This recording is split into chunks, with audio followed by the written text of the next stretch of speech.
ఈరోజే ధనత్రయోదశి. ఎంతో పవిత్రమైన విశేషమైన రోజు. ఈ సంవత్సరం ధనత్రయోదశి శుక్రవారంతో కలిసి వచ్చింది.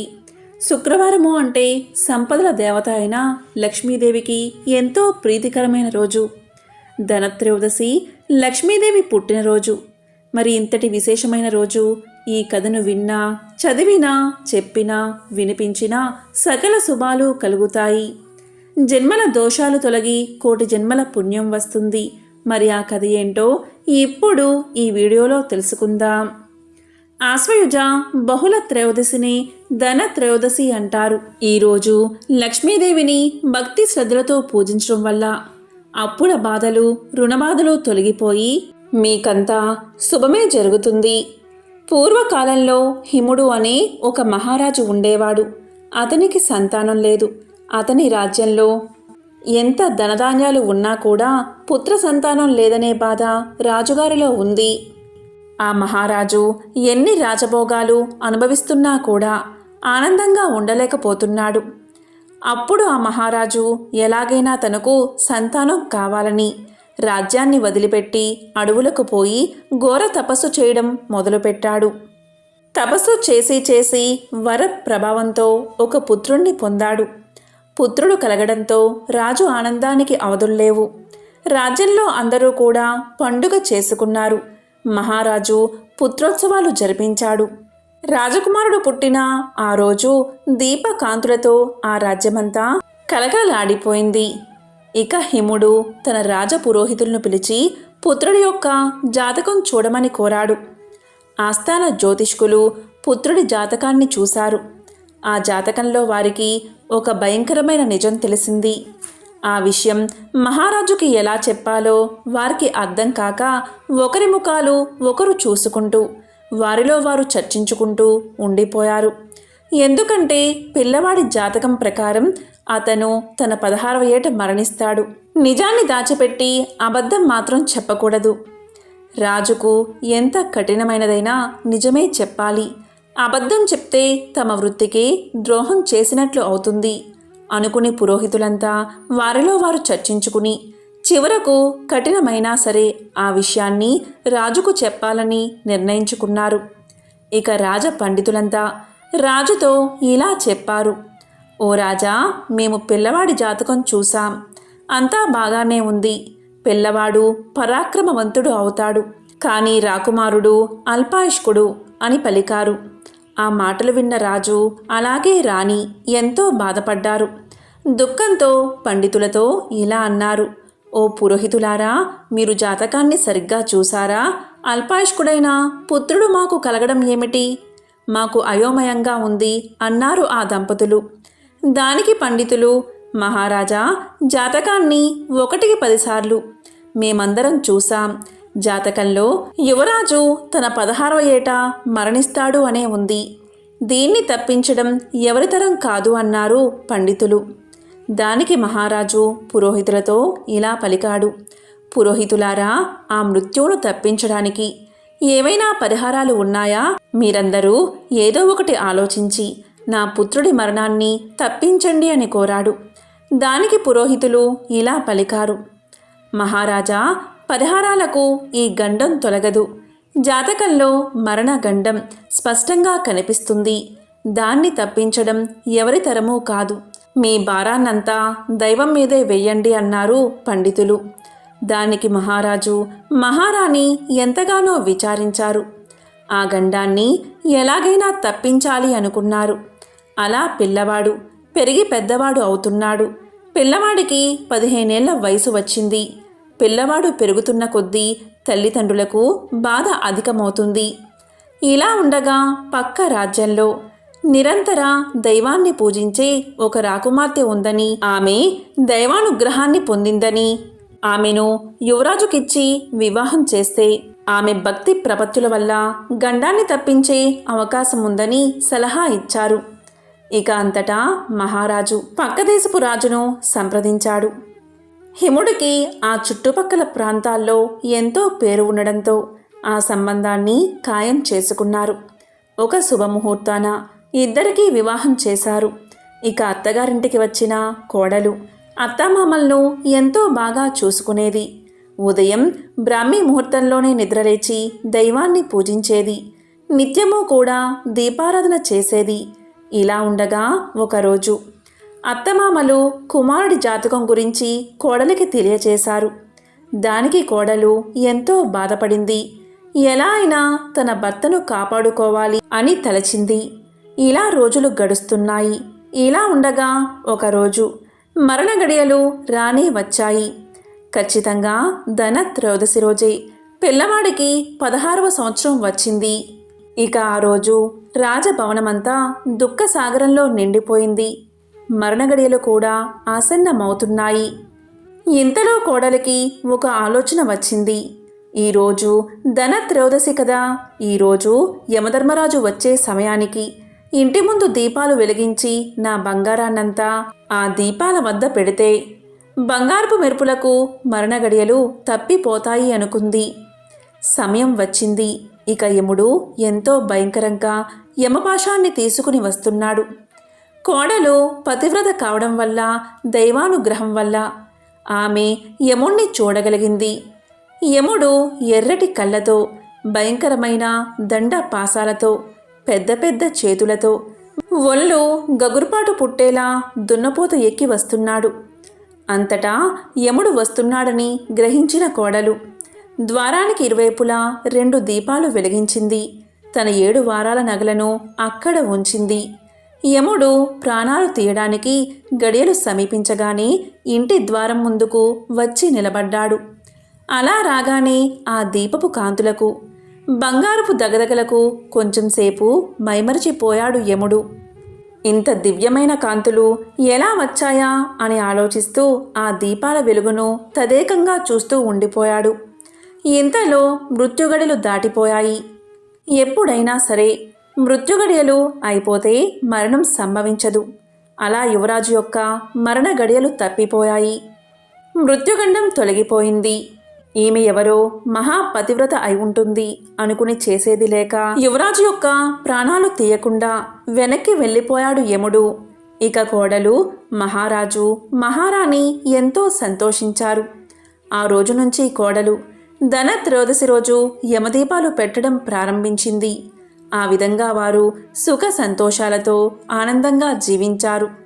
అందుకే ధనత్రయోదశి రోజు యమదీపాన్ని వెలిగిస్తారు. ఇలా ఆ రోజు సూర్యుడు అస్తమించిన తర్వాత యమదీపాన్ని వెలిగిస్తే అపమృత్యు దోషాలు తొలగిపోతాయి. ఎంతో విశేషమైన ఈ ధనత్రయోదశి రోజు లక్ష్మీదేవి పటం ముందు బంగారం పెట్టి దీపారాధన చేసి పూజించాలి. ధనత్రయోదశి రోజు బంగారాన్ని తప్పనిసరిగా కొనాలి అనే నియమం ఏదీ లేదు. మీ దగ్గర ఉన్న బంగారాన్ని లక్ష్మీదేవి పటం ముందు పెట్టి పూజిస్తే చాలు.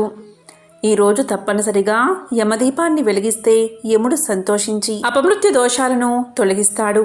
యమదీపం పెట్టడం వల్ల మన పితృదేవతలు స్వర్గానికి వెళ్ళడానికి దారిని చూపిస్తాయి. దాంతో మన పితృదేవతలు సంతోషించి మనల్ని దీవించి వెళ్తారు. పితృదేవతల ఆశీర్వాదం ఉంటే వంశాభివృద్ధి కలుగుతుంది.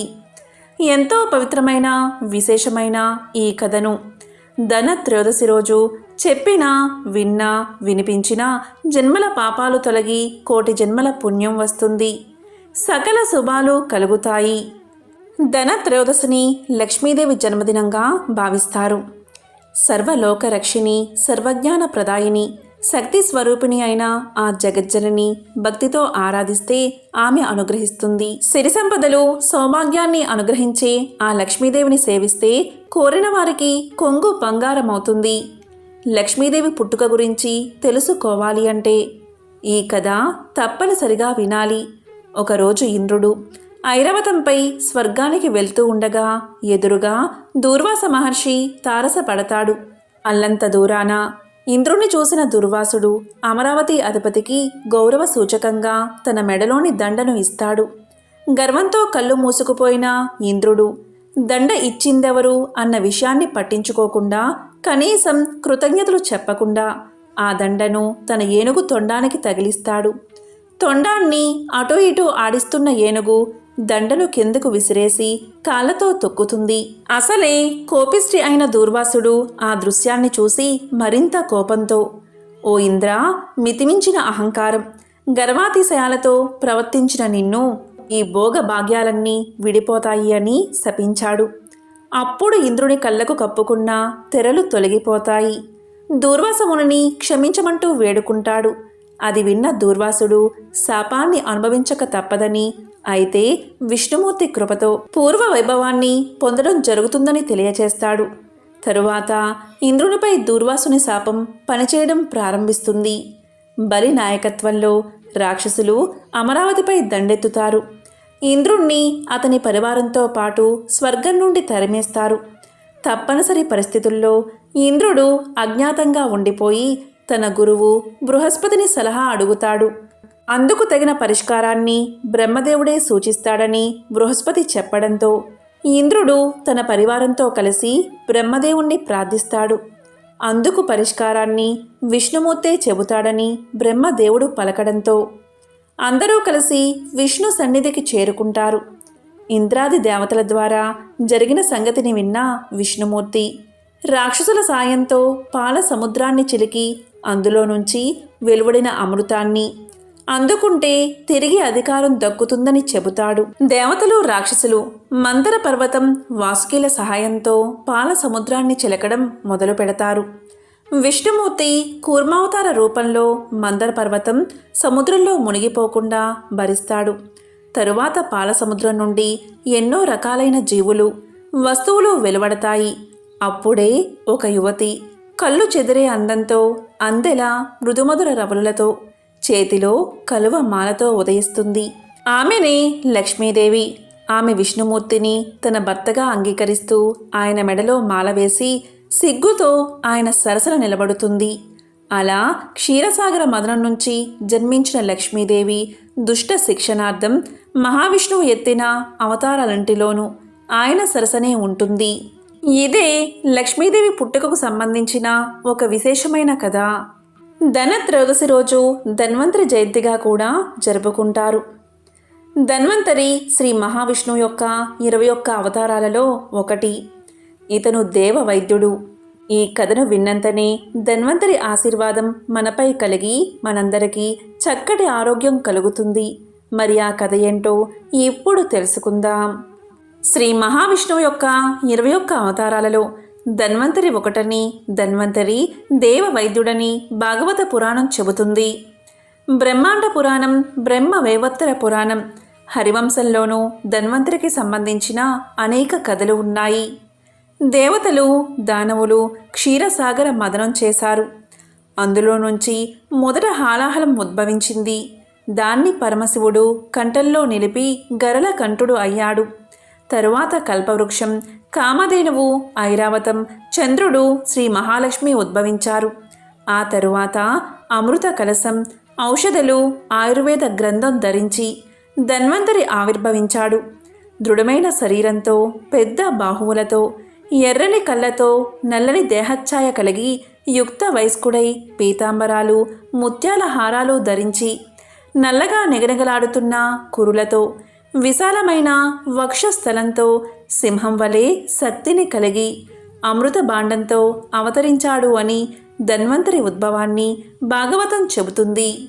ధన్వంతరిని శ్రీ మహావిష్ణువు అబ్జుడుగా పేరు పొందమని చెప్పాడు. తనకు యజ్ఞ భాగాన్ని ప్రసాదించమని ధన్వంతరి కోరాడు. అప్పటికే యజ్ఞ భాగాలకు ఏర్పాటు జరిగిపోయిందని, కొత్తగా అతడికి అందులో భాగం కల్పించడం తగదని, ద్వాపర యుగంలో ఆ గౌరవం కలుగుతుందని ధన్వంతరికి విష్ణువు చెప్పాడు. ధన్వంతరి సాక్షాత్తు సూర్య భగవానుడి శిష్యుడని, అతడి నుంచి ఆయుర్వేద విద్యను గ్రహించాడని బ్రహ్మ వివత్తరం పేర్కొంది. సుహృతుడు కాశీరాజుగా ఉండేవాడు. అతడి వంశంలోని దీర్ఘతపుడు సంతానం కోసం అబ్జదేవుడి గురించి తపస్సు చేశాడు. అబ్జదేవుడు ధన్వంతరిగా జన్మించి భరద్వాజుడికి శిష్యుడై ఆయుర్వేదం నేర్చుకుని ప్రచారం చేశాడని హరివంశ కథనం. అనంతర కాలంలో ఈ ధన్వంతరే కాశీరాజై దివోదాసుడిగా ప్రసిద్ధికెక్కాడని బ్రహ్మాండ పురాణం చెబుతుంది. అగ్నిదేవుడికి అజీర్ణం కలిగితే ధన్వంతరి వైద్యం చేసినట్లు పురాణ కథనం. బ్రహ్మ వేవత్తర పురాణంలోని కృష్ణజన్మ ఖండంలో ధన్వంతరి మానసాదేవుడి యొక్క వృత్తాంతముంది. ఒకసారి ధన్వంతరి అతని శిష్యులు కైలాసానికి వెళ్తూ ఉండగా తక్షకుడు అనే సర్పం వారిపై విషం చెమ్మగా ఒక శిష్యుడికి స్పృహ తప్పిపోతుంది. ధన్వంతరి వనస్పతి ఔషధంతో అతన్ని తేరుకునేటట్లు చేశాడు. మరో శిష్యుడు తక్షకుడి తలపై ఉన్న మణిని లాగి నేలకేసి కొట్టాడు. అది తెలిసిన సర్పరాజు వాసుకి, ద్రోణ, పుండరీక, ధనంజయులు అనే సర్ప ప్రముఖుల నాయకత్వంలో వేలాది సర్పాలని ధన్వంతరి బృందంపైకి పంపించాడు. ఆ సర్పాలు వెలువరించిన విషానికి తన శిష్యులు మూర్ఛపోయినా తన ఔషధంతో వారికి ధన్వంతరి స్వస్థత చేకూర్చాడు. శివుడి భక్తురాలైన మానసాదేవి అనే స్త్రీ సర్పాన్ని వాసుకి వారిపైకి పంపించాడు. ఆమె కూడా ధన్వంతరి శిష్యుల్ని ఏమీ చేయలేకపోయింది. ఆగ్రహించిన మానసాదేవి త్రిశూలాన్ని ధన్వంతరిపై ప్రయోగించబోగా శివుడు, బ్రహ్మ ప్రత్యక్షమై ఆమెను శాంతింపచేశారు. అథర్వణ వేదంలో భాగమైన ఆయుర్వేదాన్ని ధన్వంతరి ప్రచారం చేసి సకల జనులకు ఆరోగ్యం ప్రసాదించాడని విశ్వాసం. ఆయుర్వేదం సనాతన భారతీయ వైద్యం.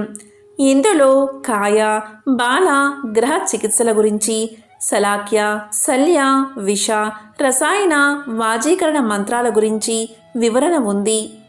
విశ్వ వైద్య విజ్ఞానమంతా ఈ విభాగాల్లోనే ఉందని, అందుకే ఆయుర్వేదం అష్టాంగ సంగ్రహమని విజ్ఞులు భావిస్తారు. తమిళనాడులోని శ్రీరంగం రంగనాథుడి ఆలయంలో ధన్వంతరి మందిరం ఉంది. కేరళలో కాలికట్ సమీపంలో ధన్వంతరి క్షేత్రం ఉంది. ధన్వంతరి ఆయుర్వేద శాస్త్రాన్ని 8 భాగాలుగా విభజించాట. కాయ చికిత్స, కౌమార నృత్య లేదా బాల చికిత్స, భూత వైద్యం లేదా గ్రహ చికిత్స, శలాక్యతంత్ర, శల్యతంత్ర, విషతంత్ర, రసాయన తంత్ర, వశీకరణ తంత్ర. శరీరానికి అంతుచిక్కని వ్యాధి పీడిస్తున్నప్పుడు, దీర్ఘకాలిక రోగాలు పట్టి వేడనప్పుడు ధన్వంతరిని పూజిస్తే ఉపశమనం లభిస్తుంది అంటారు పెద్దలు. ఒకవేళ ధన్వంతరి చిత్రపటం ఏదీ లేకపోతే సాక్షాత్తు ఆ విష్ణుమూర్తి ప్రతిమనే ధన్వంతరిగా భావించవచ్చు. ధన్వంతరికి ప్రత్యేకించి మంత్రాలు చాలానే వినిపిస్తాయి. ఎంతో విశేషమైన ఈ మంత్రాన్ని జపిస్తే అనారోగ్య సమస్యలు తొలగిపోతాయి. ఆ మంత్రం ఏంటి అంటే ఓం నమో భగవతే వాసుదేవాయ ధన్వంతరయే అమృత కలశ హస్తాయ సర్వామయ వినాశనాయ త్రైలోక్యనాదాయ శ్రీ మహావిష్ణవే నమః. ఓం నమో భగవతే వాసుదేవాయ ధన్వంతరయే అమృత కలశ హస్తాయ సర్వామయ వినాశనాయ త్రైలోక్యనాదాయ శ్రీ మహావిష్ణవే నమః. అమృత కలశాన్ని చేత ధరించి సర్వరోగాలను పారదోలే ఆ విష్ణు స్వరూపుడైన ధన్వంతరికి వందనమని ఈ శ్లోకం అర్థం. ఎంతో పవిత్రమైన విశేషమైన ఈ ధన త్రయోదశి రోజు ఈ కథలను విన్నా, చదివినా, చెప్పినా, వినిపించినా సకల శుభాలు కలుగుతాయి. జన్మల దోషాలు తొలగి కోటి జన్మల పుణ్యం వస్తుంది. ఓం శ్రీ మహాలక్ష్మియే నమః. ఓం శ్రీ మాత్రే నమః.